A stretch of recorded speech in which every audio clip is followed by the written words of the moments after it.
And now, weighing in out of the blue corner, Josh the Punk Thompson. 100%. And on the other mic, he weighs in from the red corner, Big Sean McCarthy. Well, hello to everyone and welcome back to the Weighing In podcast. We've got a lot to talk about. A pay-per-view weekend, but really is it? We're going to have to talk about that, Josh. Is this pay-per-view quality? Is this the lineup that you're expecting when you're putting your hard-earned money out on watching the fights? Or is this one of those that you go on, just nothing seemed to work out, and this is what we're going to go with? But we got a lot to talk about, mister. There is a lot to talk about, but before we get started, let's go to onlyfans.com/weighing-in. Subscribe to us over there. It is free. We've answered a couple fan questions right before we did this show for some of the fans over there, and we exclusively do fan questions on that site. So go over there at onlyfans.com/weighing-in and subscribe to us. It is free, no charge, free of charge for our fans. Let's roll up a little bit there for me, podcast Dave. Let me see the rest of this card. All right. Yeah.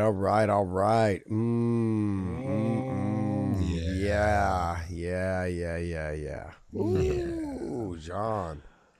Yeah? I mean, you still got unknown fighters fighting Khalil Roundtree. Do me a favor.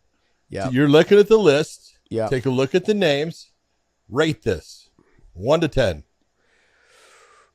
Give me the Josh Thompson low number that you always Oof. Yeah, that's where I'm at right now, buddy. That's exactly where I'm at. Oof. I would say it's probably about a 4. Yeah. Yeah. I would have said 4.5, 4.5. Yep. Yeah, Chris Curtis. There are a couple of fights. Curtis versus Imavov. Great fight. Love to see that one. That's a fun one. Dan Ige against Nate the Train Landwehr. I look at that and I think it's going to be an action-packed fight. Yeah. So it'll be fun, but I think I know who's going to win it. I'm going to give it a nod just because I know the two of these guys they're going to throw down. They're going to fight hard. Exactly. Doesn't that kind of make this one exciting where you look at some of these names and you're like, it's one-sided, but they could also make it very exciting, like very exciting finishes? Like you got Khalil Roundtree, right? He's fighting unknown, so you know he's going to win for sure in exciting fashion. No way. How do you sit there and say that? He's fighting an unknown, so he's going to win for sure. They could bring someone that is just, come on. Look at Jim Miller. What's that?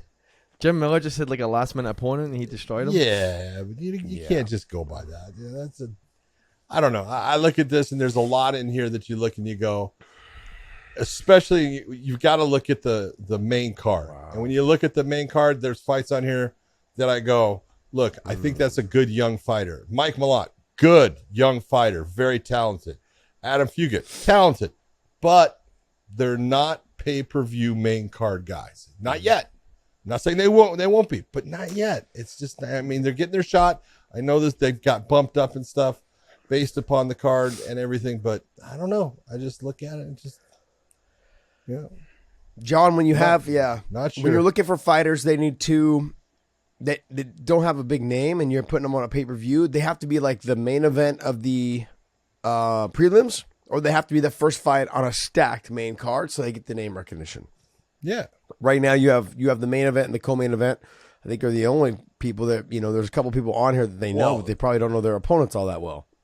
I mean, let's be honest. Look at the main card. Put that back up, Dave. You've got obviously Amanda Nunes and Aldana. That's your main event. Charles Oliveira against Benil. Awesome fight. Loved it. Love it. Yeah. But then you take a look, if you're going to go 5, your opening fight is Marc-Andre Barrio versus Eric Anders. I like Eric Anders. I like Marc-Andre. I think he's tough as hell. But he's probably, in his last 3 fights, 1 and 2. Is that pay-per-view main card starting the show, what you're looking for?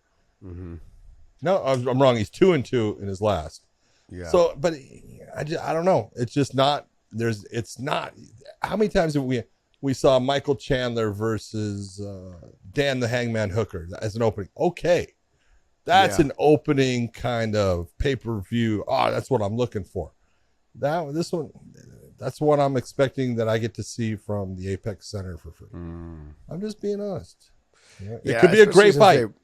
Well, they raised their price on their pay-per-views. And once they raise their price, things like this, it starts affecting like whether you want to buy it or not. I mean, it really does. I mean, look, I'm going to buy it strictly because of Beneil Dariush and Oliveira. That's a fight that I really want to see. And also, I'm a big fan of Dan Ige. So, I mean, those are the three fighters I'm really looking forward to seeing. But how excited are you about the main event? I'm not at all. I hate to be that way, but I'm not at all. I know. Look, I think Amanda should be able to walk through She her. should. If Amanda comes the way she came her last fight, well, that just sounded really bad. So, but if Amanda performs the way that she performed her last fight, comes prepared the way she was prepared for her last fight. How's that? If she performs the way that she performed last fight, I think that she should walk through Irene Aldana. And I don't even think I think her motivation, all of those things. Like she said, she was contemplating retirement. Amanda Nunes was. Then she said, "Look, I've got my shit together." She left American Top Team, kind of mixed things up, gave it a refresh. They're doing their own thing at another gym. They feel good, and so now she had a great performance. She's back on the win track. I also think when you've been on top for so long, you've had such highs, and you get a low, you lose that way, and you come back and redeem yourself. It's like, look, I can do this on my own. Leaving a gym is not easy. Leaving where you were basically where you came up from, like you were a baby, just getting rocked and cradled by all your coaches, and they were helping you out, really just guiding you like parents in life, going, hey, this is the kind of direction that you need to be going, and you've had success. And then you leave and you don't have success or whatever, so you have a loss. Then you're like, I got to mix things up. I got to change things a little bit. And you come back, you can do it on your own. It's like the baby leaving off from college, coming home, realizing you have to go out there and live your life and do it yourself. She did it, and now she understands what she can do outside of the American Top Team. And she can do. I think she continue it on. I think she'll continue it on as long as she doesn't just take for granted what she's developed and how she's developed it. I think she's fantastic. So I think she should be able to walk through Irene Aldana. Now I know the first round might be a little bit more of a filling out process. But man, Amanda, once she touches her or gets the takedown on her, I think that it'll start changing the dynamic of the fight real quick. I look at, I think you said it the other day when we were talking, how she fought Jermaine. Yep. If she fights her that way, she'll stand a little bit, threaten to stand up, let her know that there's power there. Be afraid of my power. And as soon as you start getting ready to sit down and throw back because you're afraid of my power, I'm going to take you down and make this an easy fight. That's the best way for her to win this fight. Yeah? Absolutely. And her job is to fight smart and win. And she's done that, time and time again. I look at the fight that she had with Juliana Pena, the first one. I think, like we talk about being the champion with anyone, it's hard to get that motivation. I don't think she had the motivation. She talked the talk, but that's what you're doing to hype the fight and everything. She got it back in that second fight. You could see the motivation was there. All of a sudden, she now had a target. And so this is one of those fights. In reality, I think Irene Aldana is a good fighter, and she does have good stand-up. She's got a nice left hook that she throws. But she doesn't have the power that Amanda Nunes does on the feet. At least Jermaine can match that power. I don't think Irene matches it. She does throw well, but I don't think she matches that actual snap of that one punch ability to really hurt somebody that Amanda has. And then I look at the ground game, and there is a big difference. There's a big difference there. So this is just one that, I would be very surprised. It would have to be, in my opinion, an Amanda Nunes that is not prepared coming into this fight for it to be a competitive fight. Yeah, if you look at her first fight with Juliana Pena, look how she came in. You look at her second fight with Juliana Pena, look at her body. Yeah. The two bodies were vastly different. Completely different. Completely. And the performance was completely different as well. Different. Yeah. And so when I looked at that, if she comes in looking like she did in the second fight, a little bit leaner, a little bit more fit, a true 135-pounder, then I think, okay, versus that big, nasty cut from 155 or from 145, but she's probably walking 150, 155. She gets down to 35, it kills you. And it showed in her first performance against Juliana Pena. Second performance, she looked leaner, she looked more fit, she looked ready to fight all 5 rounds at a hard pace. She's fantastic, man. I think, like I said, I've always thought she was really good. Even when she was in Strikeforce, thought she was fantastic. Came over to UFC, fantastic. Then it just dominant performances. She had a couple ups and downs in there, but then as she started rising, she's been really hard to beat. She's really, like I said, fell into her own. She understands what she needs to do to get it done. And there's something about doing it on your own. And she knows she can do it now. And I think you're going to see something special out of her in this performance. So, yeah, good for her. But, John, I'm licking my chops, man, for this fight. I'm That licking my chops for this fight. I don't blame you on this one. This is the one I'm looking. It's like, this is going to say a lot. For whatever reason, neither guy. Now, I don't want to say neither guy because Charles finally got the recognition that he deserves, based upon becoming the champion and some of the performances he had as champion. But Neil Dariush has never received the credit he deserves for as good of a fighter as he is. He's awkward. He's unusual in the way he does things. He's got a different, type of style, but he's a dog. He will bring it to you on the feet. He will give you fucking fits on the ground. This is a great matchup, and it's going to say a lot about, where Beneil Dariush is in the lightweight category and stuff. Obviously, Charles is looking to get, back on track. But, man, I'll tell you what, he's got his hands full against a guy who is awkward, hard to deal with, and can fight everywhere. Yeah, I have to agree with you 100%. Beneil has never gotten the respect he deserves. I mean, you look at some of his past performances, and he's fought his ass off. I mean, in his last fight where he was just out scrambling, a fantastic wrestler, coming back, getting on top, doing all the things that he needed to do against Gamrot. I mean, it was very impressive. Every time he got taken down, Granby roll, get back to his feet, kick the feet off the hips. I mean, he was scrambling over, threatening submissions, making Gamrot back out, doing all the things that he needed to do to really put Gamrot on his back foot going, man, I don't know where to take this fight. I can't stand with you because you're all over the place. Your stand-up is all over the place. Yep. And the punches and kicks are coming from angles I'm not used to. You're not a traditional style stand-up fighter. And then on the ground, it's okay. Your submission threats, sure, maybe they're not getting as close as some, but man, they're getting on there fast and they're doing it in transition. Those are dangerous fighters. When you can catch someone in transition as I'm taking you down, they're allowing me to take you down, and they're not fighting the takedown all the way to the bitter end. They're attacking omoplata, they're attacking triangles, they're attacking arm bars, they're accepting certain positions because they can try to sweep you as they hit their back. That's exactly what Beneil does. He's okay with you taking him down. He's like, I don't care. I'm going to get back to my feet. You're not holding me down. And even if you do hold me down, I'm threatening submissions to where it makes you uncomfortable. And we've seen that before in the past with some other fighters that were like that. Remember when Ryan Bader fought Nemkov? Bader got the takedown, got into the ground, and started trying to ground and pound. And Nemkov was controlling the wrist so well and threatening submissions so well that Bader just backed out. And ultimately cost him the fight. Yeah. In the Gamrot fight with Beneil was threatening so much on the ground that Gamrot had no idea. He's like, okay, what do I fight this guy? Yeah. Well, I think one of the things that's really helped, Charles, is his jiu-jitsu and that people fear it.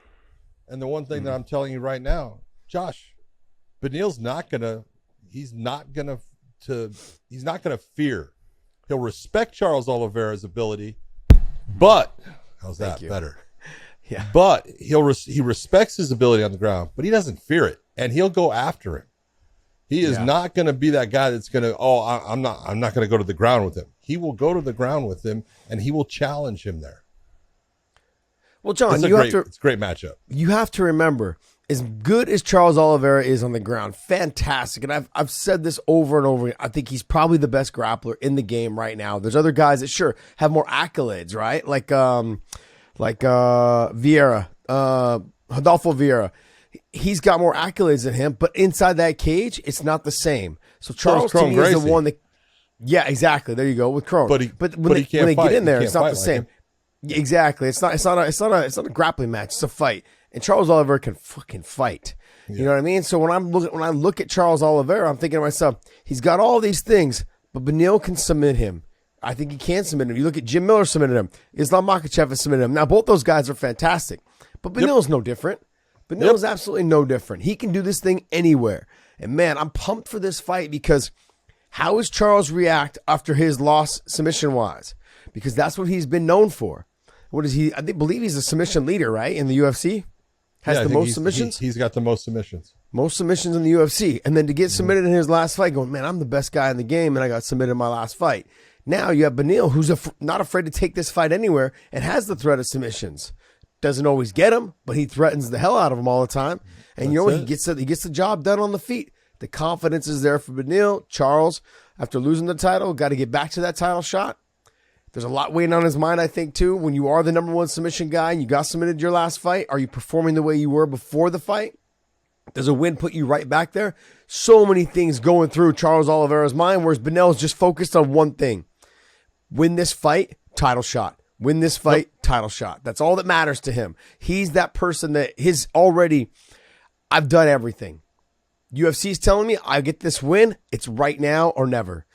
That's the way I look at it. I know he can make another run if he doesn't get this win. He'll still be right there in the top. This is I think there's certain guys that, based upon having the it factor and everything as far as personality and the ability to fight, that the UFC is going to give multiple chances to. Mm-hmm. I don't think that Beneil's that guy, and that's why we're talking about him the way we are, because he is that good, and he doesn't have that personality that just explodes that the UFC it's easy for them to market and everything. Yeah. So look at how long he's gone.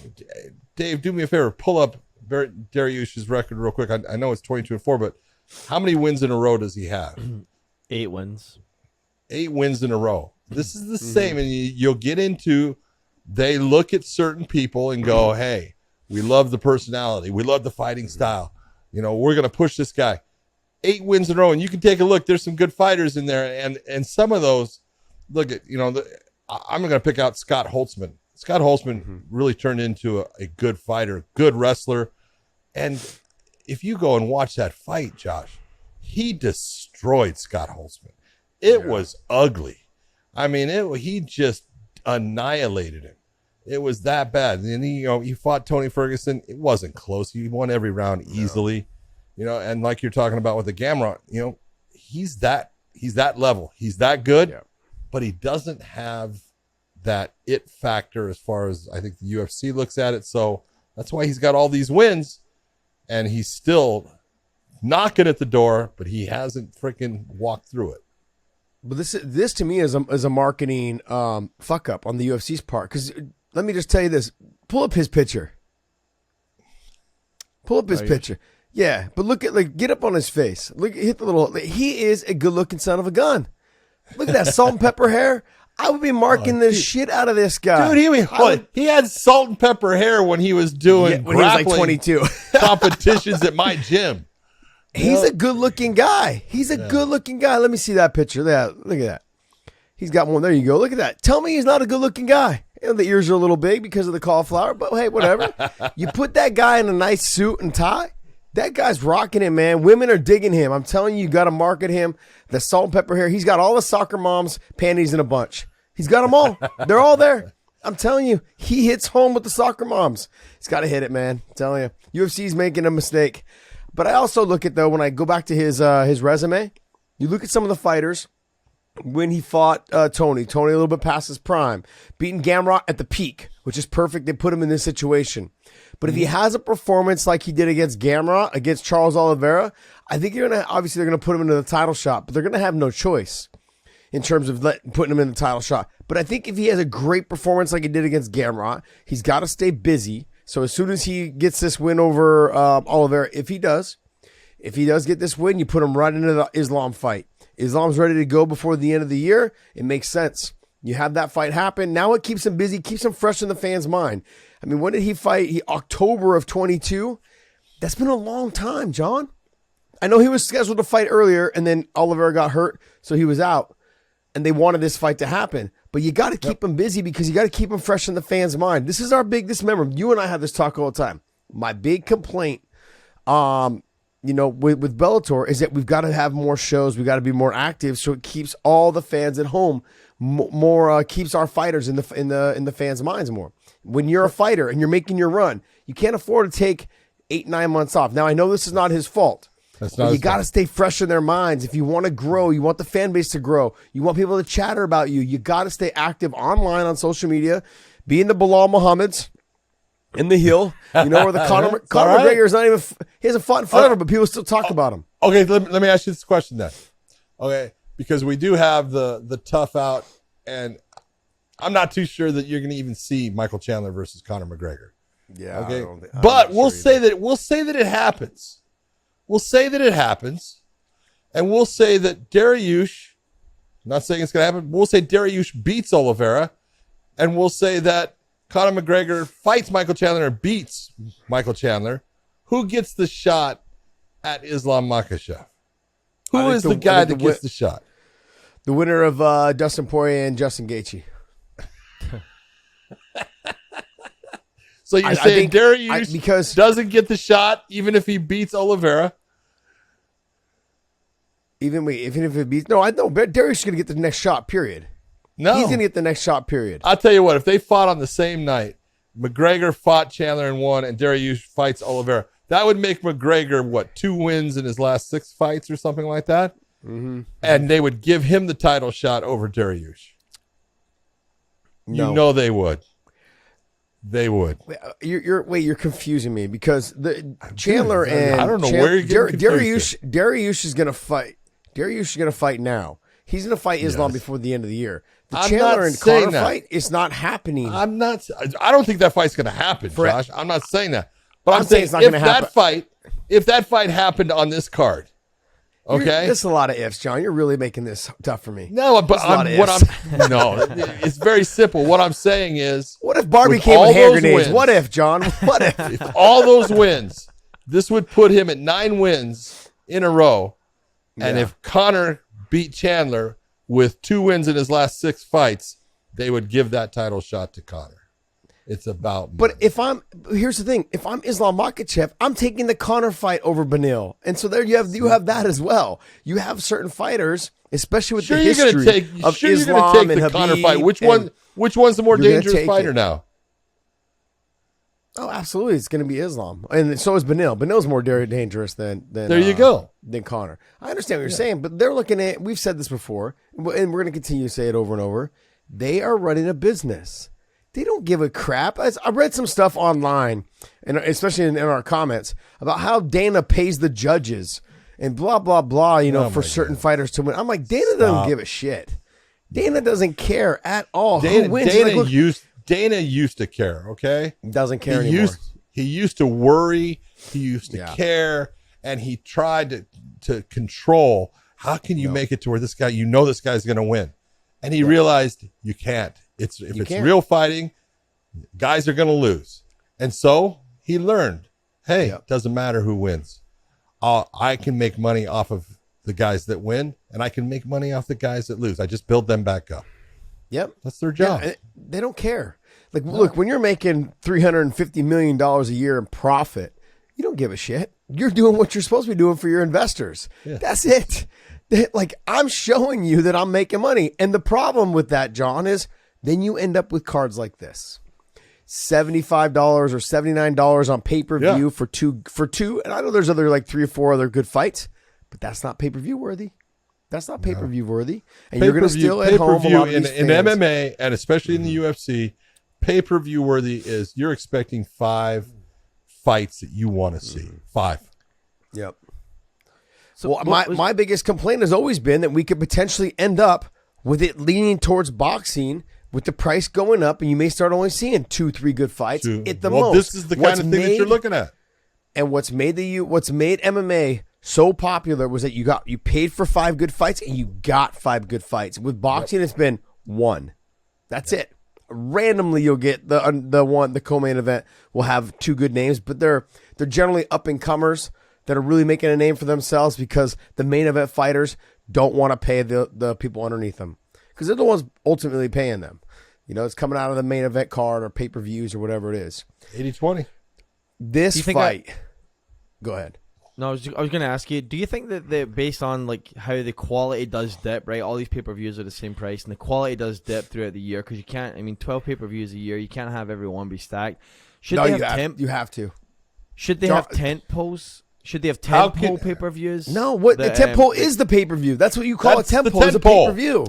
No, but you know how and you guys are gonna hate me for saying this, but WWE has their big 4 per year, right? I love it. They have their big 4, and then they have everything throughout the year is just kind of like your you get excited about it, whatever. But in the pay-per-view model, could you charge more for, like, say 4, 5 tent poles, 4 tent pole pay-per-views, and then the rest of the pay-per-views are just you pay something, but maybe not quite that $70. But can I ask you a question? How much more do you want them to pay? I mean, could your tent pole? I mean, what was the big one? What was that big card that you guys would say you'd pay $100 for this year that UFC's put on? Because there was probably a pay-per-view. I'm trying to think off the top of my head, like a fight that happened this year, but it's not coming to me. No, there hasn't been. Not this year. No, there was. Yes, there was. There was a card that we were looking forward to. Was the Islam and Charles? Which one it was? It might have been Islam and Charles. It might have been Islam and Volkanovski. No, Islam and Charles was in. Well, yeah, that was the one in Perth, I think. Yeah, because Islam and Charles was last year in 2022. That's what I'm saying. I think Islam. I think you can get 4. October of 2022 was Islam and Charles. You can get 4 cards, can't you? That you can get 4 cards that a year that are stacked to the gills, and you can charge $100 for. Oh, come on, Dave. Dave. They can do whatever they want, but when you're taking a look at pay-per-view, you're asking people to put their money down on that. So you look and you make those the cards that we've seen really good fights on the Vegas 74 or whatever it is, Apex. Sometimes there's some good, main event fights. Put those on fucking pay-per-views. The Apex fights are the Cara France versus, Albazi. Great. Those are free. Make those cards, make the free cards just really your the fights you need to make to fulfill your obligations, and then make your pay-per-views the fights that people actually want to pay money for. Yeah. I mean, that's why we're paying the money, Dave. They're paying the money because I want to see the damn fight. I'm asking your opinion. No, my opinion is this. $79. Is it $79 or $75? I just quit looking. Well, it ends up being $84. Let's just be honest. Yeah. With taxes and everything, it's like $84. So, look, if you want to do a once a year $100 card where it's every single fight, or even all the way through some of the prelims, the top 3 prelims, I'm down. But outside of that, I mean, realistically, this whole card is not pay-per-view worthy. There's, like I said, the one fight that that makes this whole thing worth is Charles Oliveira and Beneil Dariush. The other fights, as much as I love Dan Ige, as much as I like Landwehr, as much as I like Mike Malott, as much as I like Imavov and Chris Curtis, that's going to be a great fight. Yeah, but that's the prelim. So that one's free. But that's what I'm saying, though. But those fights, like, I would have expected that Imavov would have been on the main card, but then that's the main event for the prelims. Yep. 1, 2, 3, 4. Yeah. No. Yeah. That's the main event on the prelims. So Chris Curtis is never getting past prelims again after his comments last time. Chris Curtis, I'll watch Chris Curtis fight anytime. Chris Curtis brings it every fucking fight. I love Chris Curtis as a fighter, so they can be as mad at him as they want. That dude is awesome. Yeah. Look, this is I really believe. Answer me this, John. When we talk about, because there was a lot of talk going on with Bellator being bought, let me ask you this: what do you see happening if, let's just say, you wrap into, let's say PFL buys it, or let's say another investment group buys it? If a promotion goes away, what happens? You start getting more of these pay-per-view cards because now there's less of a threat, and not that there ever was a threat, okay? But what it is that you start getting yourself spread. Bellator is free. Pretty much, you pay what, $10 for Showtime and Paramount if you bundle it up, which you can, okay. And then you have PFL, which you have the ESPN ticket or ESPN Plus, whatever it is, to watch PFL if you're gonna watch it there. Whatever it is, you're paying $15. You get 2 promotions, but you're gonna get more pay-per-views like this, and that's what my biggest fear has always been with MMA, because we've always had 5 good fights for pay-per-views, and not as of lately, but a lot is the Apex cards now aren't as good. You get 1 or 2 good fights. This is an Apex type card outside of the fact that Charles Oliveira and Beneil Dariush is on there and Amanda Nunes is on there. But this is not a pay-per-view card. There's good fights, but it's not close. It's not even close. And for $74, $79, it's $84 with tax and everything. At the end of it all, it's a lot. It's a lot. You're asking people, especially now with pretty much we're in like a little recession right now, and it's going to get a little bit probably worse here coming up. You're asking people to dive into their pockets paying $79 or $84 at the end of the day. It's a lot, man. And my fear was always that we would end up getting things like this and making it look more like boxing. And when you do that, it's going to start ruining the sport. We've already flooded the market with it, with 52 shows or whatever a year. And then when the pay-per-views are, because Dave's literally saying, hey, let's do pay-per-views at $84, $79 that cost $84, and then 4 times a year, let's charge even more for the other for 4 more fights. Yes, I think you can charge less. No, I think you can charge less for others. They won't do that. Why would I go less? You can't ever go backwards, Dave. It just doesn't happen. Well, more buys.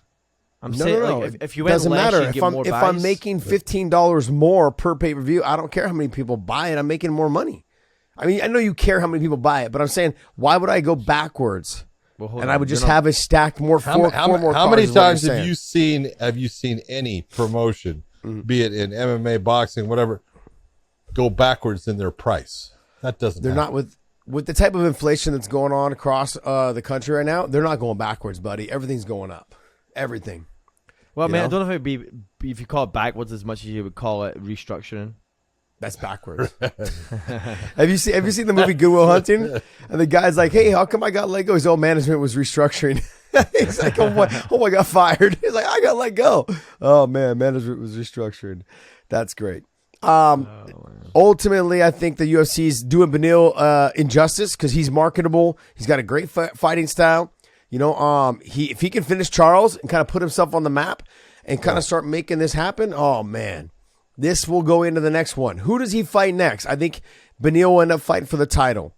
I think he fights for the title, John. I think it's an absolute 100% deal if he wins this. He deserves to fight for the title. And I'm going to be honest, he's a threat to Islam.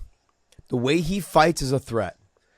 And I love, everyone knows I'm a homer for my boys. And John's laughing inside because he's like, yep, you fucking homer.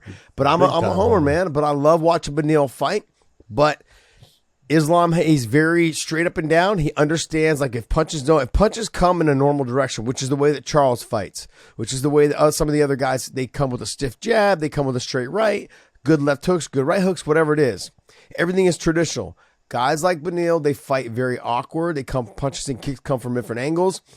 It's almost like that, throw the head kick, and as I miss the head kick, I do the spinning back fist. Those type of things are the things that will throw Islam off. And I think when I see the way that Beneil fights, that's a threat to Islam. It's a fight that kind of makes me a little nervous, man. But I get nervous for all the guys every time my guys fight. Anytime I'm friends with someone, I get nervous for them. John knows. I'm fucking wrecked. I'm a wreck. But that fight right there, it was really kind of, to be honest, it was main event. It's main event worthy.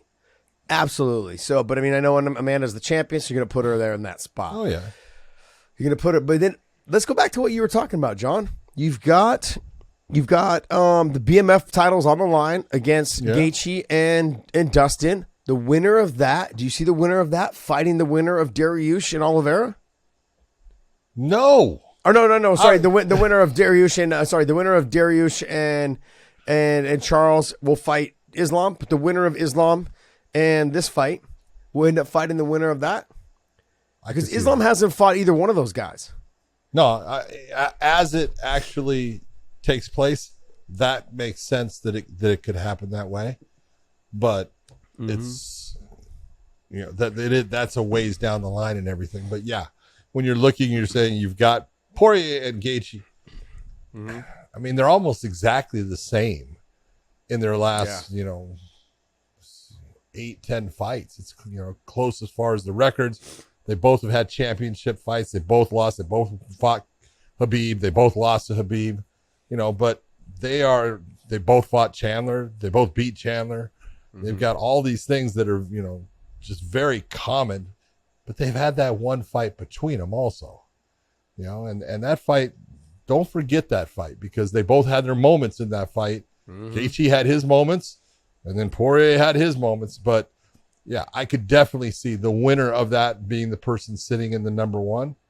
But you always have, things happening behind the scenes that the UFC goes by rankings until they decide we're not going to go with those rankings. They go by rankings until there's a bigger that. money fight ahead, That's which is right. smart on their part.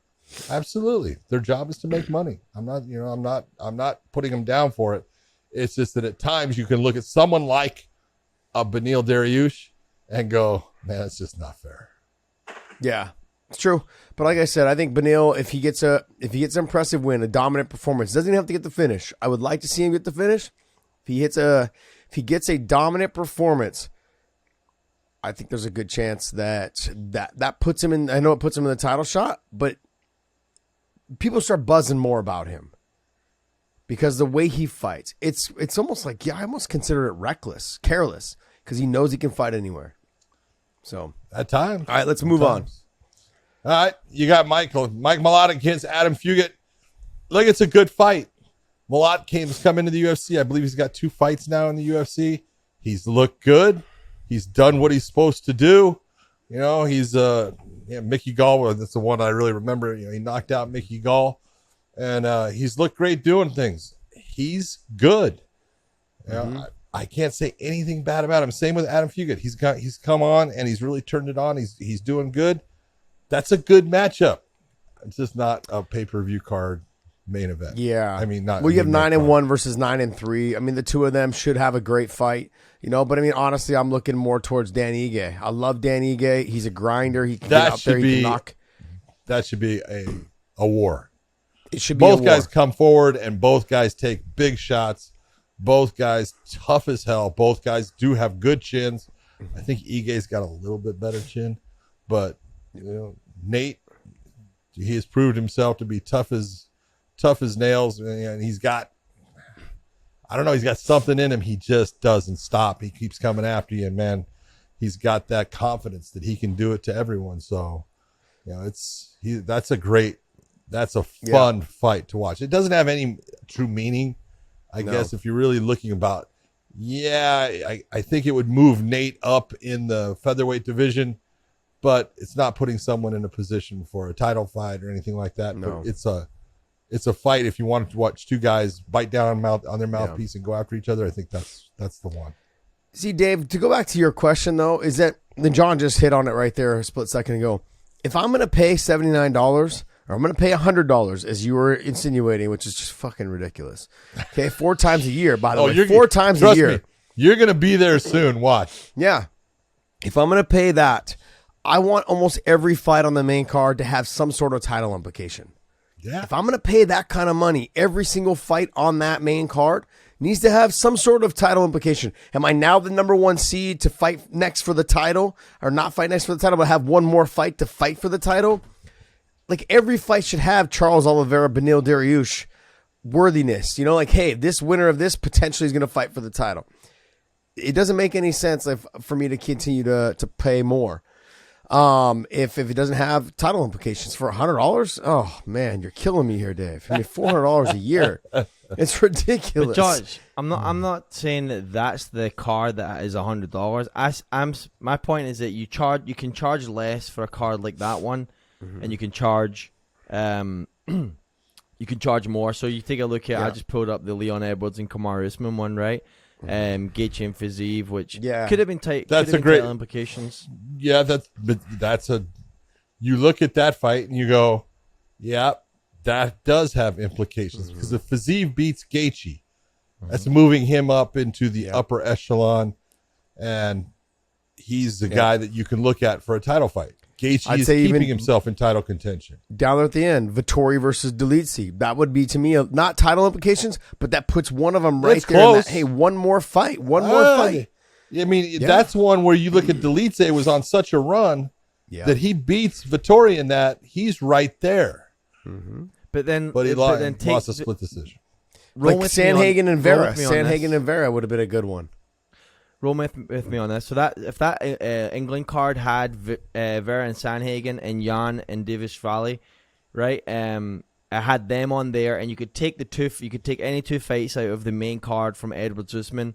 You could take Gunnar and Barberena, make that the main event in place of Jan and Merab, and then you could take Jennifer Maia and Casey Neal, and make that the main event of Sanhagen and Vera, and put those two on here right now. Now you're at a card that is worth $100 if it's one of your 4 tent pole, right? Your once a quarter big cards, and then your pay-per-views like this one that we're getting on Saturday night. That can be your $40, $50, but maybe less than that pay-per-view. Dave, we get what you're saying. I really do. But look, if you guys, anyone listening to this show, go down in the comment section and tell Dave how ridiculous he sounds.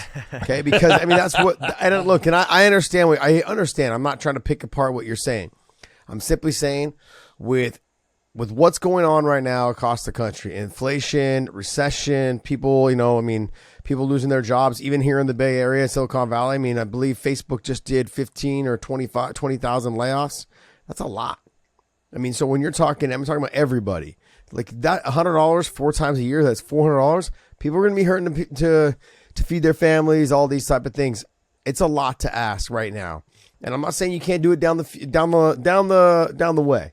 I think companies will never go backwards. It's like giving someone a job promotion. Okay, I put you up there at, you're now the assistant manager and you're not doing it, you're not doing a good job. I don't demote you. I just fire you and let you go. If you can't do the job, you might diversify your structure, right? You might have like instead of like a head general manager, you might have like 2 assistants that report to you as a way to kind of split however the job's being done, right? And so you're obviously going to pay both of those less because they're not holding the same weight. Yeah, that's very rare. I'm just giving you an example. If I'm going to be an assistant manager, I'm not getting paid. I'm not going to do it for half the price just because I have someone else that can do the. We're both sharing jobs. Yeah, it'd be a different time. No thanks. You're basically telling it must have happened to you at some point where they said you were not good enough to be the full assistant manager. So let me give you some help and pay you half. No, so. I was the top. We're gonna make you the assistant manager. Yeah, we're making you the assistant to the assistant manager. I don't need a GM. I just need 2 assistants, please. Mm-hmm. Dave used to work. What company was that for? I'm not gonna put it on here. Nah, I'm gonna throw it out there. No. All right, let's get back to the card. Let's go back to the fights there. All right, we do have Eric Anders taking on Marc-Andre Barriault. Like, Marc-Andre's tough, man. I really like it. But again, see there, okay? Like Marc-Andre, we says 2-2 in his last 4. I think Eric Anders might be 2-2 in his last 4. I know he's 1-2 in his last 3. I can't think of the fight before that, but not a fight that I disagree in watching. I like to watch it, but it's not main card on a pay-per-view. It's not. Yeah, I mean, like for me, I'm gonna go right to the Imavov versus Chris Curtis fight. That's sorry, bud. Okay, that's more. I mean, you look at what Imavov can do. You look how Chris Curtis got the power in the hands, got great takedown defense. He's a gamer. Every single time he's bringing the fight. I don't know I know you have, but if you guys are listening to the show, if you guys not talked to him, if you guys have talked to him, go ahead and throw something down in the comments. His voice completely threw me off, and not only did it throw me off when we were in LA, his facial interactions, the way he talks and communicates, he's so nice, but in a very like, I don't know. It's almost like in a very, he's just a nice guy, man. You could tell that's the way he normally is. He's hilarious. He's fun. And then are him and Strickland doing a podcast together? I don't know, but him and Strickland, they train together all the time. You look at him, all right, right there is trouble. Just trouble. I love them both. These guys, I'm telling you, man, after talking with him for about 20 minutes in LA when we had the CBS card for Bellator, it was hilarious. And then I'm thinking to myself, man, Strickland and him together, the shit that comes out of Strickland's mouth, and then the Chris Curtis, man, these two guys would be like must-watch TV. I could totally make a reality show out of these two guys. Oh my god, hilarious. But how does Chris Curtis get it done, and how does Imavov get it done there? I think Imavov gets it done by being a guy that stays true to who he is. Mm-hmm. Don't sit there and try to get into a brawl. Yeah, Chris Curtis is a guy that can brawl. You need to be a technician in this. You need to kick the legs of Chris Curtis. You need to use those kicks and use them consistently through the rounds. Use your good wrestling takedown defense, but also your grappling as far as your clinch game. Getting into a clinch with Curtis is a good idea. It takes away a lot of his ability to land big, powerful shots, and it gets his arms a little heavier. Make him work in that. Yeah, that's the way to do it. But Chris Curtis, he's going to go out there and he's going to wing big shots. And so you need to be smart in when you're putting yourself in range. And when he does wing the big shot, straight shots down the middle that get there faster are going to do good things for you. Yeah, I look at Imavov. He's going to have to clinch, like you said, to kind of fill up Chris Curtis's arms, make him slow him down a little bit. Also, throw body kicks, but throw body kicks to the shoulder. Those type of things. Kind of like get the kicks up by the get the arms heavy. The shots will come out slower. Yeah, so you start throwing those. Also, if you're throwing the body kicks like up by the arms and up by the heads, it's keeping Chris Curtis's hands loyal to his chin. So it's harder for him to get off and throw it unless he times it. So you're going to have to set him up properly so you don't get time to get dropped or hit clean with a straight right or, a pop and jab as you're throwing the kick. But, I look at Chris Curtis. He's going to do what he does, man. He's going to sprawl and brawl, keep it on the feet. He can wrestle though too. No, he can do some clinch work. He's nasty in the clinch with some good elbows and some good tight boxing. So I look for this fight to be a pretty damn good fight. Now, Dave, can you look up on another website? Can you see if Roundtree actually has an opponent? Because here we are, week of. Maybe another website has it up.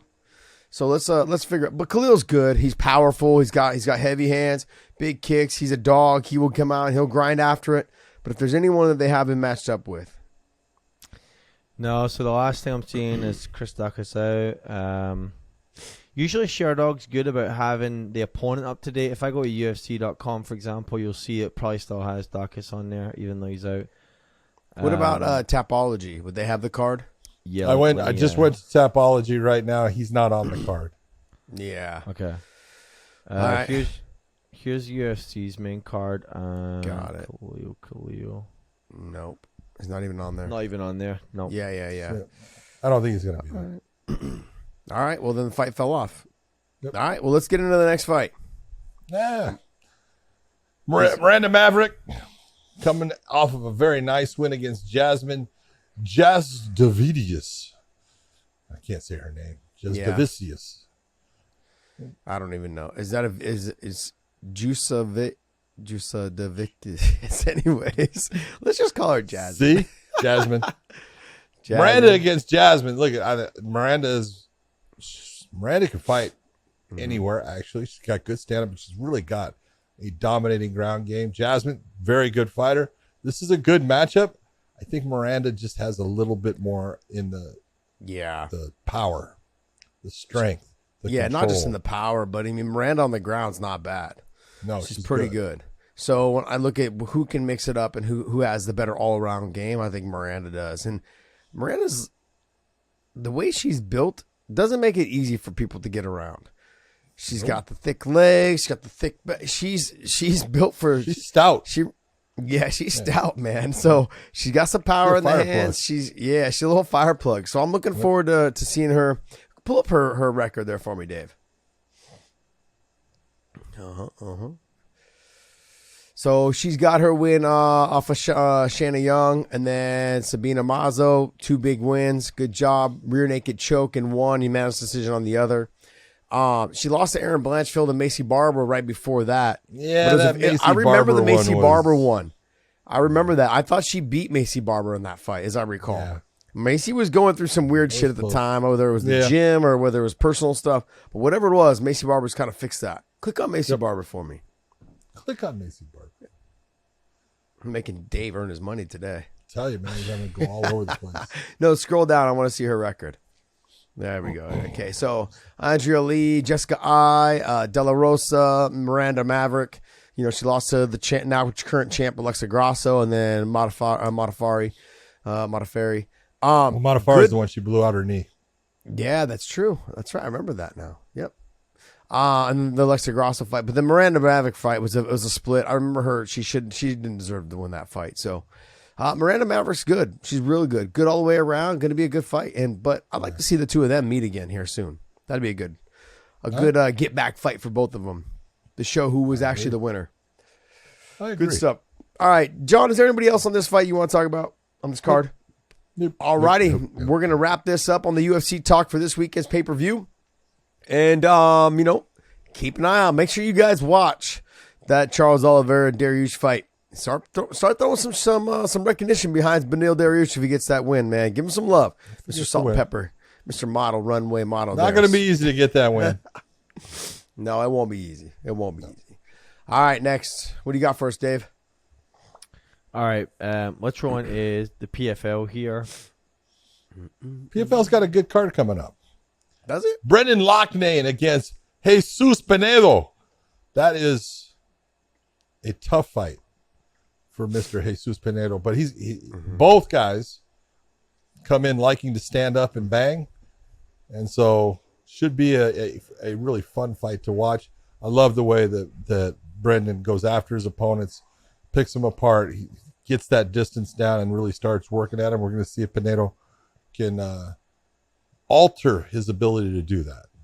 He's no longer the champ, which I think is the most ridiculous thing I've ever heard in my life. Stupidest thing ever. He's the fucking you won champ. The title. No one beat him. Yeah, you've won the title the last season. Carry it over. Let it transfer from season to season. Whoever wins it, it's so dumb. It's so dumb. It's so dumb.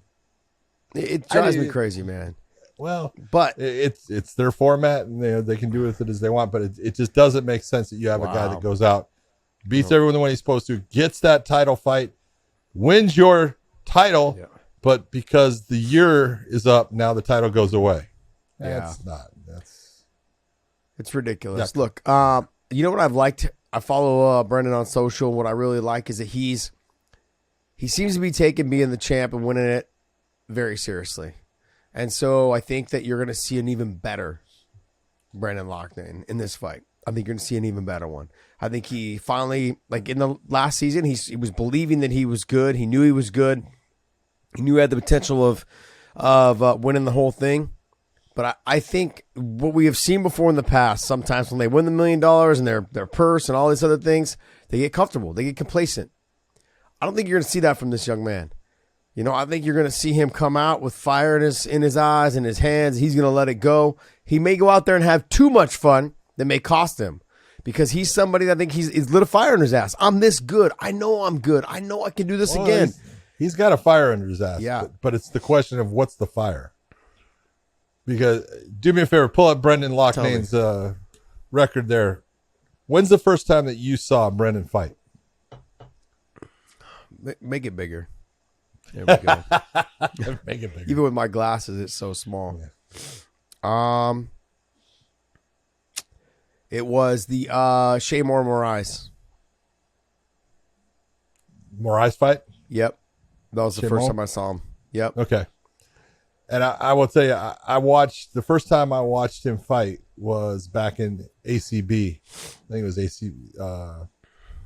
Can't remember if it was AC. I think it was Sheffield. Well, he fought Pat, huh? Yeah. Yep.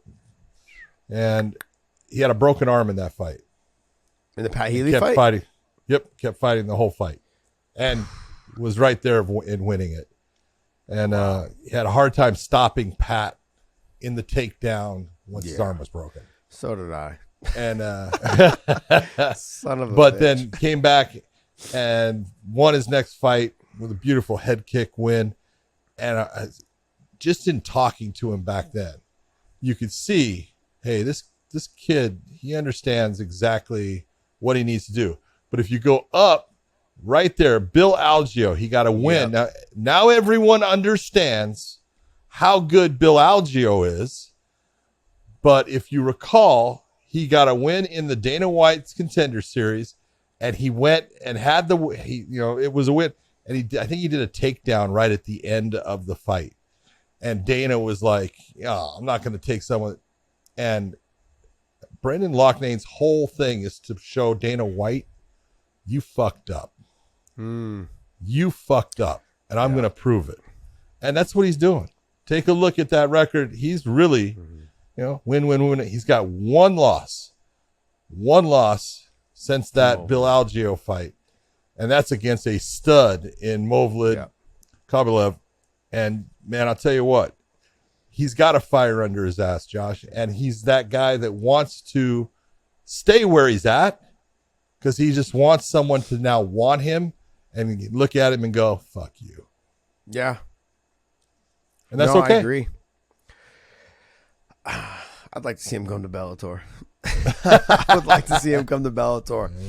I think he'd be fun, man. I think he'd be fun. I wish you could. He's a good fighter, man. Yeah. He can fight his ass off. No, he can fight. He can fight for sure. You know, and Movlid is fucking nasty good. He's just a good wrestler. He's got big power on the hands. Undefeated. Movlid is still undefeated. Was he 20 and I think he's got one. He might have one draw. Click on Movlid there, buddy. It might have been a no contest. Try to keep up, Dave. Come on. We're making Dave work today. Yeah, let me see. 20. No, go up so we can see his record. There's the draw. His record. Oh, it was a majority draw. It was against Andre Harrison. Yeah. It's what is he? So he's 20-0, but he's got a draw in there. Right? Yeah, one draw, one no contest. So he's 21-1. He's stud, man. He's back in this tournament. So remember last year he was out of it. It's almost like he wins it, takes a year off. Yeah. Comes back, wins it again, I got to be honest, man. Well, they're not going to keep him as champion. You can do that. You got $1 million. I'm going to be honest, John. When I was younger, if I would have known this was the format, I would have went right to PFL. Just sucked up all my money. I would have just made it, man. I'm like, damn, what was I doing? All right. So let's talk about fights on here. Look, the co-main of it is Movlid Kovalev against Tyler Diamond. Tyler's a good fighter, but man, he is up against it when it comes to Movlid and Movlid's wrestling, his control. He's just one of those guys that's hard to fight. He's a difficult fight, but well, he's short in stature. He's got big power in his hands. He does a lot of feints. He'll threaten the takedown because he knows that you're probably afraid of it. You can get the takedown from anywhere, man. Yep. And he's very explosive. He's got a rock hard chin. That came out wrong as well. So, he's got a granite chin. He's just one of those. He's one of those guys, man. When you see that he's on the other end of the bracket, rock hard chin, baby. He's one of those guys you got to deal with, and you're like, man, this guy's on the other side of the bracket of me. This is not where I want to be. So, but hey, Tyler Diamond's a tough dog. Anything can happen. That's why we fight the fights. What else you got? There's a couple fights in here that are actually good. Joshua Silveira doesn't get enough recognition. The kid is good. That is the son of Conan Silveira. He's fighting the PFL light heavyweight bracket. He's going up against Delon Monte. He should get a win there. That's all about, the point thing and everything right now. I think he's sitting there in a good position with quite a few points off of his first win. You said lightweight out of Silveira. I was like, how the hell the lightweight? Wait, stop. You said lightweight light first. Right? I did. You said lightweight first. I did. Let me finish. You didn't let me finish. No. I was going to say, how did the lightweight ever come out of Conan? That's what I want to know. It didn't. I was like, wait, you said lightweight first. I did. That's true. You got Marlon Moraes on here going against Gabriel Braga. Shouldn't be fighting. It's killing me, man. Yeah. I love Shouldn't Marlon. be fighting. He's lost his last 6 in a row? And it would okay, Josh, I don't know if I'm right, but I believe his last win was a fight that a lot of people thought he lost in. Yep. We talked about Jose it. Aldo. Yeah, Jose Aldo. And you look and you go, he could have even more losses because I think that was his last win. And it's not, he just fought, Loughnane, and he looked good for a while. He just can't maintain it, and he's getting hit with shots that are hurting him. He's been knocked out too many times. Yeah. It's just not safe for him to be fighting anymore. I just don't want to see him get hurt. Yeah, his last, and then he had the loss to Henry Cejudo right before that too. So he's got. Had he lost the Jose Aldo fight, it'd be how many losses in a row? 8. Jeez, man. Jeez. All right, go back to the card. What do you think of the Kudo versus Chris Wade fight? Look at Ryoji Kudo is good. He's a solid fighter. Mm-hmm. He just doesn't have the style to beat Chris Wade. Yeah, Chris Wade's too good a wrestler. He's going to put him on his back. Is hard to submit. it's just, in my opinion, stylistically, that's a hard fight for Kudo. Yeah. I also go up to the number 9 fight, Bubba Jenkins versus Binjo. Sung Binjo. Like Bubba's got the same type of thing. The wrestling may be too much. The top control's going to be too much. And Bubba's found a little bit of a comfort zone now in his ability to keep it on the feet. Yeah. He's getting right up to the finals every single time and just can't seem to get it done. He's going to have to win it one of these times, man. You got Daniel Spahn, who just did the bare knuckle boxing against Chris Camozzi. Mm-hmm. He's in here in a light heavyweight fight against Ty Flores. Okay. Mm-hmm. Okay. Interesting. What do you think? Anything else? Yeah, there is one in here that's actually a good fight. Taylor Johnson fought in Bellator for a while. Very good wrestler, very good leg locks. Going against a guy who's a ex UFC, Andrew Sanchez, Dirty Sanchez there. That's it. Light heavyweight. It's not Dirty at Sanchez. Middleweight, which both guys go back and forth, it seems like, in it. But Taylor Johnson against Sanchez is actually a good matchup. Yeah. All right. Well, hey, that's going to wrap up our PFL talk. Dave, what else you got for us, buddy? Anything you want to say on one, and then we'll jump into some boxing here. Ooh. 1, 2, 3, 4. I'm not going to sit here and lie to you guys. I don't know who these guys are. I'm not gonna make up shit. So I have never. How do you even say that name? I don't know. Shine Chagtiga Zoltzig. Well, have a good Friday night anyway. Yes, have a great Friday night. And with that, let's hop into some boxing. And on Saturday night, we have Josh Taylor versus Teofimo Lopez Jr. Yeah, that's for Taylor's junior welterweight title. Look at Teofimo Lopez came on the scene with a great performance, really against Lomachenko, and man, he's got power in his hands. He's fun to watch, but he's open and he is wild at times. Taylor, very smart fighter, very good technician. I actually think this is going to be a fun fight to watch, though. I think it's Taylor's title on the line. Lopez could win it at any time. He's got heavy hands, big power. We'll kind of like got that kind of like Tank a little bit, but he's just got a couple losses based upon he's open. Yeah. Lopez is just good, man. Good movement, good. He's good all the way around. Taylor's got some good pop to him. But I'm actually kind of excited to watch the fight. But John, look, July looks pretty good, man. You've got Inouye's fighting, and then you've got July 29th. You've obviously got Spence and Crawford. Hello. We talked about that a little bit last week. That's going to be. I hope nothing. Please, knock on wood, that nothing happens to that fight. Yeah, exactly. Leave that fight in place. And then, did you see what Nate said? He's like, "Hey, we're going to have to move this fight." Nate is not into the testing for marijuana that Texas has for whatever reason figured out is so necessary. He wants to move that fight, but we'll see what happens with it. Yeah, I don't know. Andre Ward made some good comments about Andre's going to be working with Nate. He made some good comments about that fight and stuff. And look, you're going to talk about a guy that knows. Andre knows. Andre has used Nate many times as one of his sparring partners, and Andre was a pretty decent boxer, not bad. Mm-hmm. No, he was pretty damn good. Pretty damn good. How about undefeated throughout his damn career? Yeah, he's pretty damn good. We had Andre at AKA all the time. He was there probably, I'd say, at least once or twice a month, sparring with some of the guys out of the gym there. And man, he could do some work. Very impressive guy. Dude could fight super everywhere. Nice too. Inside, outside. Well, what made him so good was that he can make you miss and make you pay. Yeah. And the way that Virgil trained him was making sure that he never took damage, making sure that he learned how to box without getting hit. It wasn't about standing and banging and making this. It wasn't about being tough. Fight. It was about being smart.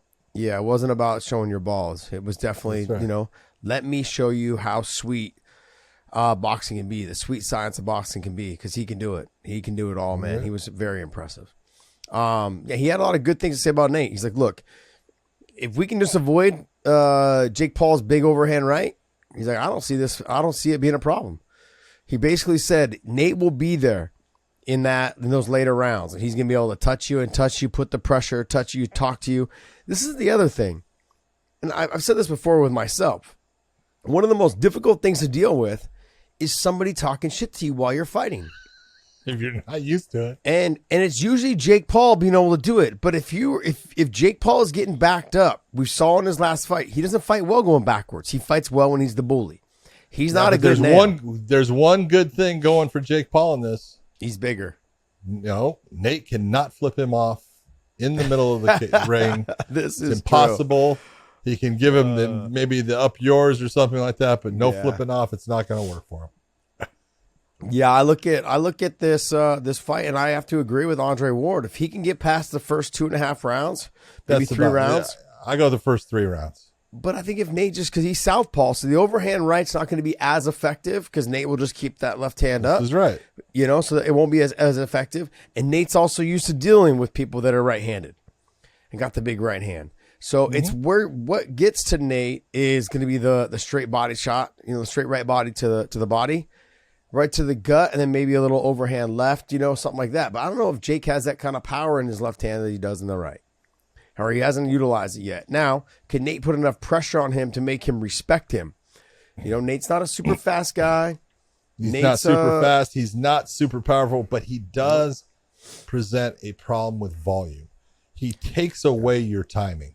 Mm-hmm. He takes away that comfort zone where you feel like you have a control of when these engagements occur. And he makes you fight at a pace that is just uncomfortable. Jake is not used to fighting at an uncomfortable pace. You saw that in his Tommy Fury fight. Yeah. But Tommy Fury was finally the size of him. Yes. He's been fighting guys smaller than him his whole time. Oh yeah. I mean, outside of Anderson Silva, but even Anderson is not a big. He's big, tall, but the weight is about the same. But can Nate? Does Nate have the size to push him backwards? Yeah, that's the question. He does. He does just based upon this. Boxing is about range, and it's about understanding that range that you're in. And when someone keeps taking that range away, what's your options, Josh? Come on, what's your options? To stand and bang. Stand and bang. Or to laterally start to move and then engage, right? So what's Jake going to end up doing? He's going to start running. He's going to on his bike. He's going to, at the beginning, he's going to start to move because that's the smart thing to do. I'm not going to sit here and just play your game. And so he will start to back up. And then he's going to try to take over that, and he's going to try to come forward, and Nate's going to just stand his ground. Yeah. And bang with him. So I do think he'll be able to put him backwards. It's just there's a mindset to being that guy that doesn't take the step backwards. Nate doesn't take a lot of steps backwards. That's true. I think. Look, this is the thing that bothered me about this fight. It should have been 10 rounds. This to me it favors because of the size. No. Yes. Oh, it should have been. Absolutely. Yeah, it's only 8. Absolutely. I know. Well, that's because he's the 8-round champion. That's all he does. Well, he lost his last 8-round fight, so I don't know if he's the champion. Did. That's right. Tommy's the 8-round champion now. Yeah. All right. Well, I mean, look, I'm looking forward to all those. What else you got for us, Dave? All right. John kind of touched on it earlier with the Mcgregor Chandler thing, but Tough 31 numbers came out and show that it got the opening episode last week got less than half the views that Conor got in the original Ultimate Fighter with Uriah Faber. A lot's changed. I mean, look, let's be honest. A lot's changed since then. The mojo it's not the same as it was from before. So, there's not much else to say. I mean, like everyone. Did you watch it?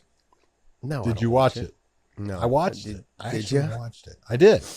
And it's so funny because you're looking at things and knowing, people in there and knowing both. Conor came in, did his normal, thing and talked some snap, and it was funny to listen to at times. But he made a key mistake, Josh.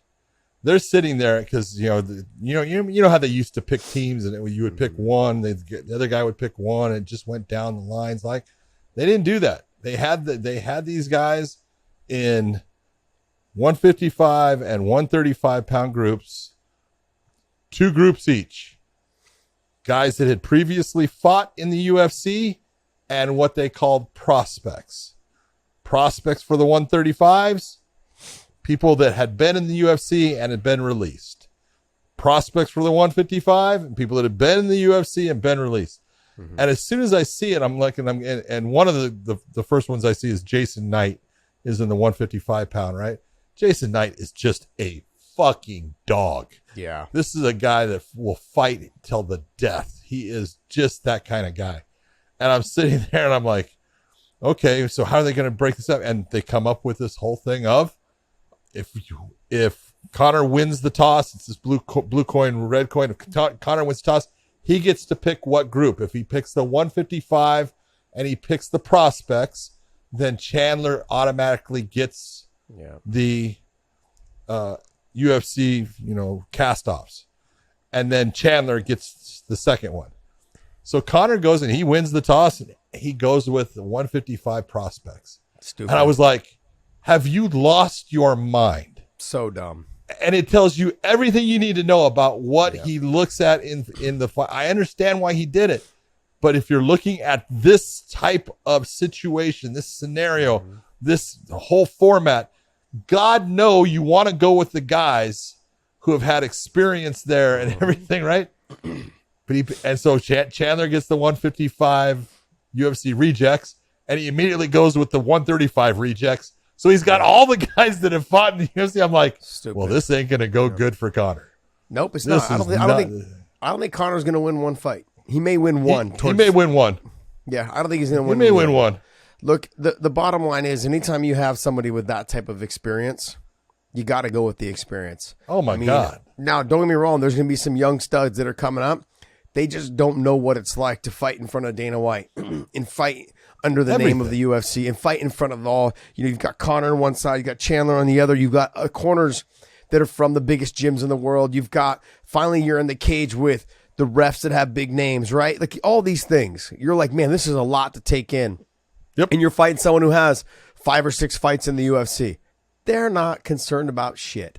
They fought everywhere. They fought in probably PFL. They've probably fought in one. They've probably fought in LFA. They probably fought in ACB or whatever it is. They don't give a shit anymore. They have nothing to worry about. They're like, look, if I get a win, I'm back in. I'm good. Yep. That's what I would have taken the cast-offs or whatever it was. Oh my God! Way over the right prospects. Right away. I thought if you were going to do it, okay, whoever gets the toss is going to go with either the 135 or 155 cast-offs. Pick your and then the other ones will go the other way. Nope. I was like, well, that just said everything I need to know about what's going to happen here. No, so like just to be in fairness is I haven't seen the show, but I have seen clips on social media, and some of the face-to-face or in the same room between him and Chandler. It's awkward. It's awkward. Like it's like Chandler seems like he's kind of being like a nice guy, but it's only almost like he's kind of a little bit in awe. I think like he kind of is like, he's just kind of waiting he's waiting for Conor to dictate the conversation. To be respectful, yeah. Yes, he's trying to be respectful, but he's definitely taking the second tier. Oh yeah, he's letting Conor take over, and it's like, fucking no, don't let him take anything, man. Yeah, I think it'll change. I think it'll change. You think so? I think he'll get tired of it. Let me ask you this: he'll get tired of it. Do you think because he thinks the fight Chandler? Do you think because he thinks the fight might be in jeopardy if it may never happen, that he's got to kind of toe the line a little bit to kind of keep Conor engaged? I think if there'd be a lot more interaction where you're not disrespect, but like, bro, I'm going to knock you out. Like, you can't stop my wrestling. You definitely can't handle my power. Like, I'm more explosive than you. Like you maybe have the reach, but I mean, I can do whatever I want to. If Chandler took that approach, I think you'd get a little bit more out of Conor. I think you might get that. But I think if this show doesn't do well, when people aren't talking about, oh man, we're going to see this fight. I mean, you're saying half the views, 294,000 views.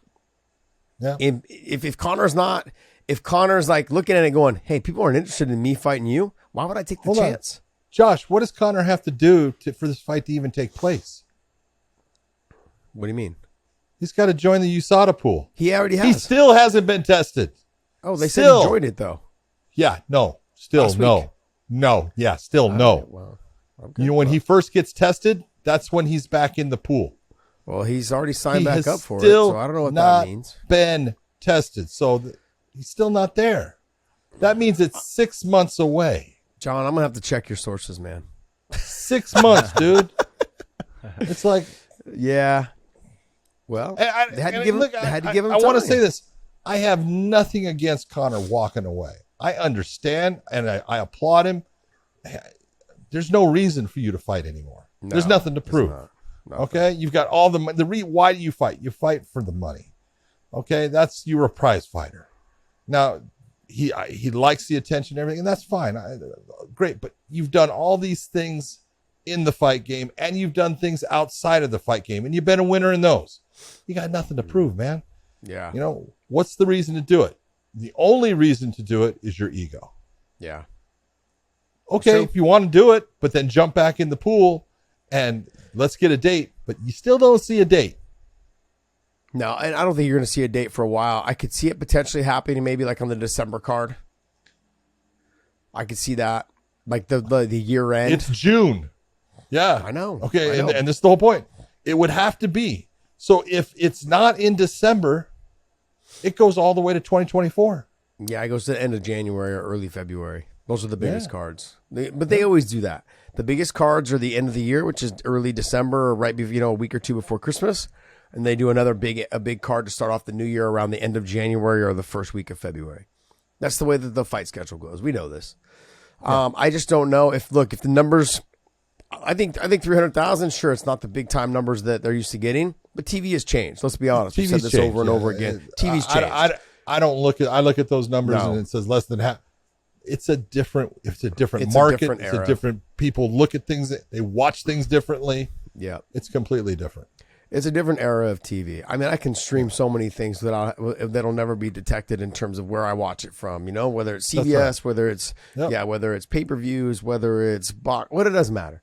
But the bottom line is does Conor look at this and go, people don't care if I fight you, and you're dangerous. So why would I fight you? Why would I not fight somebody else? I'm just being honest. Let me get a win under my belt. Let me bring more attention. Me winning is more important for the UFC than me fighting Chandler and Chandler potentially beating me and me having however many losses in a row. I can see that. If there's no interest, why would he take the chance? The fight makes sense. If I'm the UFC, I'm going, man, this is going to be a fun fight. It makes sense. I'm excited. I'm really excited for the fight if it does happen. Are you? Yeah, exactly. Absolutely. I think it's fun to watch. But I think if Conor's agent and Conor sit down and go, look, the numbers weren't great for the Tough Show. Chandler's a real threat, and there's not really a lot of interest. There's not as much interest as we've seen before in other fights. Why take this fight? Let's pick somebody else. You know he's got the authority to do that. The authority or the ability? Well, he's got the authority, too, because he'll just run right to Dana and go, hey, I can change this fight anytime I want. And Dana's going to be like, I wish you wouldn't, but I don't want you to. Yeah, I don't want you to. Yeah, I don't want you to, but it's going to happen. Conor still I believe Conor still makes the choices when it comes to whatever he wants to do. They're going to do whatever they can. It doesn't matter whoever he wants to fight. He'll pick and choose. Yes and no. Yes and no.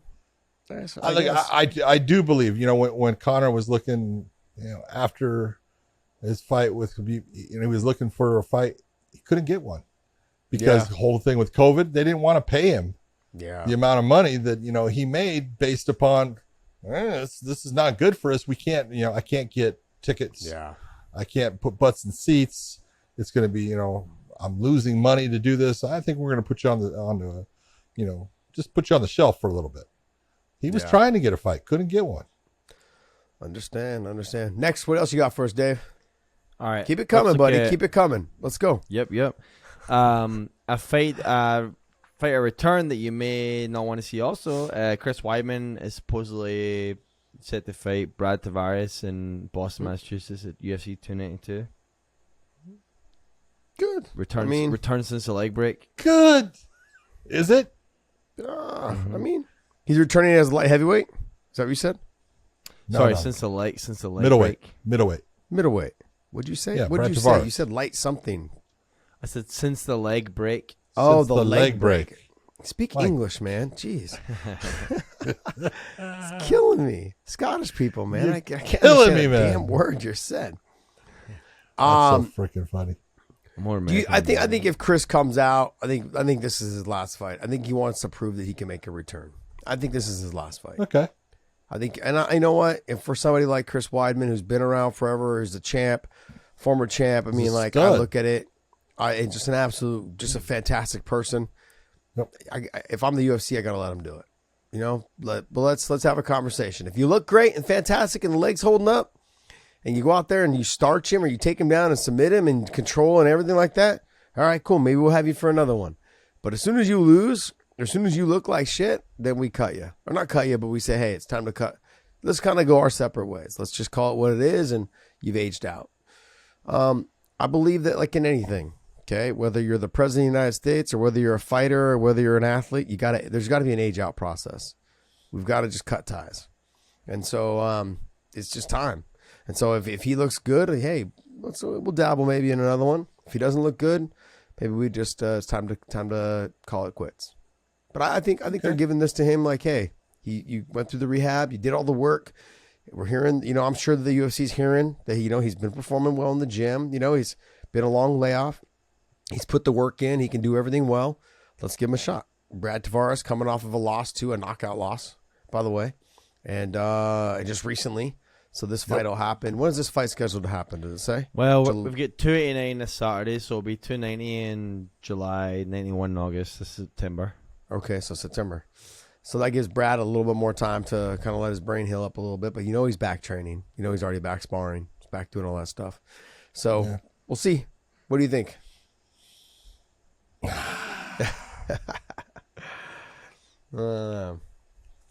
Name me Chris Weidman's last win. Shit, I couldn't even tell you. Wasn't it Akhmedov?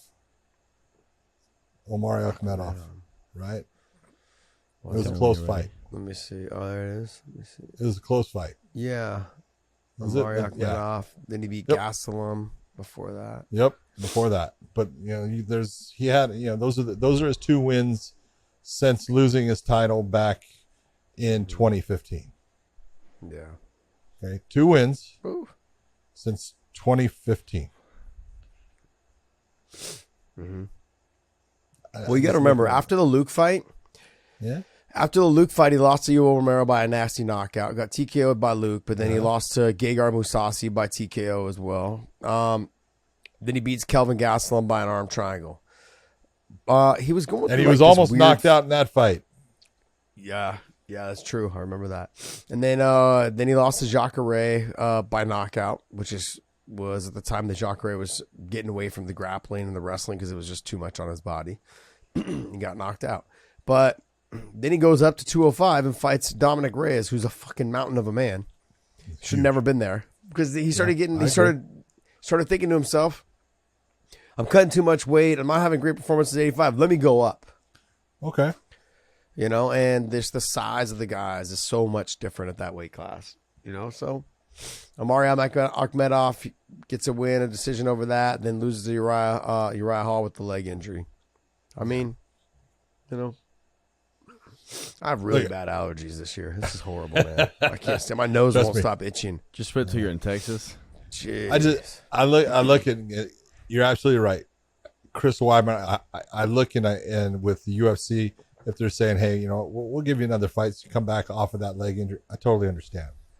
I just don't want to see Chris get hurt. That's all. Yeah. I think Chris has been a great representative of the sport of MMA. I think he was fun to watch, especially when he was on his run, because you figure he was undefeated up until that Luke Rockhold loss, wasn't he? No, wasn't that his first loss? Yeah. Holy cow. Yeah. I didn't know that. I didn't know that. Because I remember watching him fight Mark Munoz in San Jose in 2012. And I was like, Mark's going to be able to take him down. Well, that I was was like, nasty. I didn't expect. Yeah. And he hit him with that that nasty elbow, right? It was the elbow? Split Just Mark bad. wide open. I was like, holy shit. Yep. because I was, Mark was on a pretty good, decent run at the time. Also, he was starting to kind of have a little bit of a issue, like some Chris tough Chris battles. took that fight. He took that fight like with 10 days notice or something like that. He was a last second replacement in that fight. But then I went out there and just dominated. Because that was right when the Strikeforce UFC buyout happened. Yeah. And they had that card on a fucking Wednesday at like 2 p.m. The dumbest. I knew what they were doing. So stupid. But they had that fight at like 2 p.m. They just didn't want to go to San Jose anymore. And then Dana came out and was like, I thought San Jose was a fight town. I'm like, bro, the Bay Area is a fucking fight town. Look at all the fucking fighters. You got the Diaz brothers, you got the Jake Shields, you got Gilbert Melendez, you got myself, you got Rockhold, you got DC, you got Uriah Faber, all out of the Bay Area. Shut your mouth. I was so pissed. I'm like, shut up. I thought the Bay Area, I thought San Jose was a fight town. I'm like, shut up. Anyways, but after that fight, after he beats Mark Munoz, Weidman goes on and he beats Anderson Silva, and then he beats him again, then he beats Lyoto, then he beats Vitor. You're like, holy shit, man, this guy is fucking so good. But then I just remember his fight with Luke. I was like, man, he got exhausted. In that fight. Luke was just on a different level on that night. And Luke had something going on with his foot, was on medication too, and Luke got exhausted. Yep. He was gassed out after like the first round, had to suck it up. Wasn't that the spinning back fists or that Weidman tried, or a spinning back kick? He tried some kind of spinning move. Yeah, and that was the downfall. Everything just went bad after that. Yeah, that was. He ended up underneath him, but yeah, good stuff, man. But hey, I mean, yeah, he's got to get this win. I think they're giving him the chance to say like, hey, you made your return. It's a confidence thing, Like, let's see if you can do it. We'll give it a go. What else you got for us, Dave? Good luck to you, Chris. I hope you perform well, man. Oh, Dave, come on, buddy. You got to give me one more thing. Why you always ask me for one more when I gave you everything? Dave, Yeah. that's all you got? Jeez, Dave, I expect more out of you. Dave, go to the OnlyFans again. Go to the OnlyFans. We got. You know what? There's one more question in there. Let's pull one more out of here. Josh Let's keep just in mind wanted the to one you go. answered already was not on this podcast. What's that? Keep in mind the one you answered already was not on this podcast. I know, Okay. but that's why we want you guys to understand what we're doing for you guys over Well, on the OnlyFans. since you want to answer a OnlyFans. question, I'm going to give it to you. It is from ERAM222. Question for Josh. Okay. Did Josh Koscheck get any flack at the gym for faking a knee to the head during his fight with Paul Daly? Have you ever seen the cartoon? What is it called? It's where they say, I don't talk about Bruno. It's El Conte. I think it's called El Conte, right?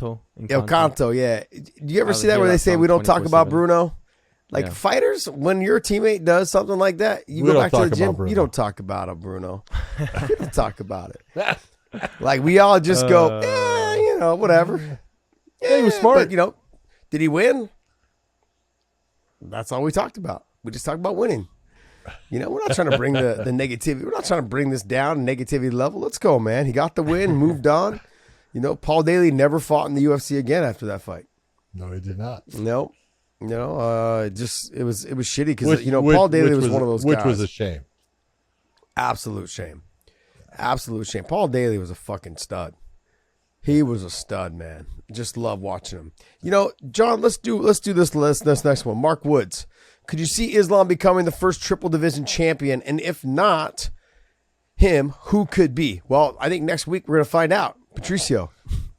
There's that one. But Islam, I don't think so. I think I could see him becoming a 2-division champion, but not a 3. I agree. It'd be very difficult for him to go. He could go up to 170, and I think his body would fill that very well. Yeah. When he's going to 185, his frame is not quite the same as a 185er's frame. Okay. And it just, things start to change a little bit. That would be a much more difficult task for him to go up because he can't go down to 145. No, that ain't happening. It's never. So 155 is the bottom as far as how far he can go down. So he's got to go to 170 and then 185. He could do it at 170. He could be a 2-division champion. Yeah, he's got. I look at it that way too. I think he's going to eventually have to go to 70 because I don't think his body can take too much more of the big cut. Yeah. And I think he walks around. He's not as big and as thick as Khabib, but he is tall. Kane? You're right. He's not. No, he's not as big and as thick as Khabib, but he is tall. Got big shoulders, big back. I think, he's got strong legs, super, like his back and his grip strength is phenomenal. John, to answer Mark Wood's question, but outside of Islam, who else do you think, outside of Patricio, who's fighting next week in Bellator? You named it. Yeah, but who else? Who else do you think could be a 3-division champion? Man, I'll tell you what, 3 divisions is so freaking hard. And you've got to be in that position where it has to be done by somebody, for me, that fought 145, 155, 170. And those are 3 killer fucking divisions. Mm-hmm. I'm not saying they're not, but you could do 135, 145, 155, 20-pound difference. Maybe that's the grouping. But it's tough to go from 135 all the way up to 155. No different than it's tough to go from 145 to 170. But someone like a Volkanovski, it's a possibility. He's just that tough. Just that tough. So he'd be the guy that I'd look and say, if there's one guy that I think could possibly do it, in the UFC, Volkanovski would be the guy. Yeah, I agree. I think after watching his performance against Islam, you got to give the guy his due, man. Fantastic. He's somebody that at 45, 55, I think the 70 is a big jump. That's going to be real hard. But I also look at guys that could potentially be in the 125. Like I really believe with Henry. Henry, I think, poses some problems a little bit for Volkanovski, just a tiny bit. Okay, the size I think is still going to be a little bit, but the speed in which the takedowns come, but Volkanovski showed the ability to stop takedowns. So this ends up being on the feet. Who has more power? Volkanovski's got more power, but Henry will have a little bit faster. He'll be a little bit faster on the feet. It really, that fight, just that fight though, John, is the one that excites me. Yeah. Him against other fighters doesn't excite me. So it really comes down to, when I look at the Patricio matchup, him going to 35 at this time, it was perfect timing. It all has to do about timing if you want to become a 3-division champion. Did you see the picture of him with Costa? Yep. Got the juice. I've got the juice. I love it. I love it. It's the secret juice. I'll tell you what, he looks good. He looks good. He looks lean. Everyone's like, I don't know if he's going to make the weight. As lean as I have ever seen him. Yep. I But mean, you can tell he has lost some muscle size. Yep. Yeah. And he had to. But this is the thing. I look at that fight and I say, look, if you lose that amount of weight when you go down, it's going to take you time to get it back on naturally. And so he's going to go down. He's not going to be able to fight for another 6 months. Easily 6 months. He's going to have to put the weight back on. He's going to have to take his time to build his body back up if he's going to go back up to 45. I don't think he's going to go back to 45. Well, if he loses, he's got his title still at 45. He's the title, yeah. I agree. But I think if he wins, I don't think he wants to go back. But, John, this is a timing thing. As he gets older, the weight doesn't stay on as much. And that's why when I talk to him a little bit, he's like, look, even though I know I'm pretty stout for 145, it just doesn't stay on as much. So it makes sense for him to go down. It's easier. It's becoming a little bit more of an easier cut. I've just got to take care of my body. And as you get older, you want to do a little bit more in the nutrition department. You want to do a little bit more in taking care of your health and stretching and massages and all of those things to make sure your body performs at peak performance. Yeah. I think that he's going to continue to do that. And that if he does get this win, which I think he's got a really good chance, if he does get this win, it's going to be one of those things where he becomes the first division champion in a major promotion. And three division champion. There you go. So it should be pretty impressive. I'm looking forward to seeing if he can make history. Sadly, all the talk is about that, and there's not as much talk about Pettis. The whole thing with Pettis is coming off an injury. Yeah. He had knee surgery. He hasn't been in the cage for a while. So this is a first in basically close to 2 years. And so that's tough.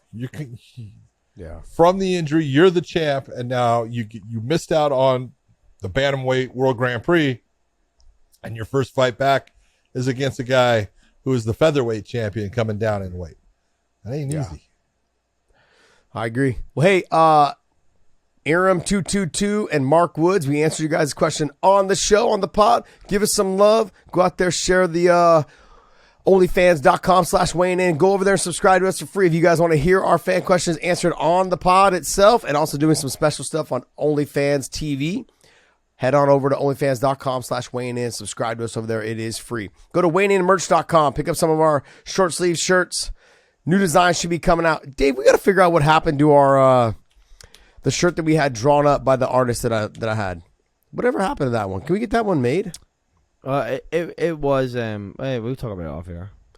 Okay, we'll talk about it off air. We'll get it all figured out. But look, want to get some new designs up there. New short sleeves are up, and check them out. And let's have some fun, man. Let's enjoy these fights this weekend. And I'm looking forward to dropping the pod this weekend so you guys can all listen to the knowledge of Big John McCarthy and Podcast Dave.